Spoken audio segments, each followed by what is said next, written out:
Hi hello வணக்கம். இது பயங்கர பசி ஆசைப்பட்டதில் ருசி. நம்ம இன்றைக்கி எங்கே வந்திருக்குன்னு பார்த்தீங்கன்னா டீக்கு ஜூஸ் லேண்ட் தான். இது எங்கே இருக்குன்னு பார்த்தீங்கன்னா புதூர் மெயின் ரோட்டில் மல்லிகா மகால் பக்கத்தில் இருக்குது. இதில் ஈவினிங் ஸ்நாக்ஸ், ஜூஸு, அப்புறம் மில்க் ஷேக்லாம் சூப்பராக இருக்கும்.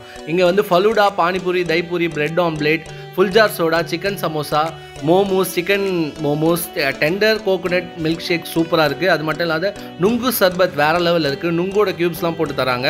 அது மட்டும் இல்லாத ரோஸ் மில்க், அப்புறம் நிறைய ஈவினிங் ஸ்நாக்ஸ் ஐட்டம் இருக்குது. இங்கே வந்தீங்கன்னா கண்டிப்பாக நுங்கு சர்பத்தும் டெண்டர் கோகோனட்டும் கண்டிப்பாக ட்ரை பண்ணி பாருங்கள். மொஜிட்டோ, அப்புறம் சிக்கன் மோமோஸ், இந்த மோமோஸ் எல்லாமே வேறு லெவல் டேஸ்ட்டில் இருக்குது. நாங்கள் இன்றைக்கி போய் ட்ரை பண்ணோம். ஒரு சண்டே ஈவினிங் போய் நீங்களும் ட்ரை பண்ணி பாருங்கள். சூப்பரான டேஸ்ட்டில் இருக்குது. இந்த வீடியோ உங்களுக்கு பிடிச்சிருந்தா லைக் பண்ணுங்கள், ஷேர் பண்ணுங்கள், சப்ஸ்கிரைப் பண்ணுங்கள். அது மட்டும் இல்லாத எங்கள் வீடியோஸ் உங்களுக்கு பிடிச்சிருந்தா கமெண்ட்டில் சொல்லுங்கள். அது மட்டும் இல்லாத நாங்கள் வந்து ஃபலூடா சாப்பிட்டோம். ஃபலூடா வந்து மேக் பண்ணுறத ஒரு வீடியோ எடுத்து போட்டிருக்கோம். அந்த வீடியோவை பாருங்கள். ஃபலூடா வேறு லெவல் டேஸ்ட்டில் இருந்துச்சு. அந்த ப்ரைஸ்க்கும் வர்த்து தான்.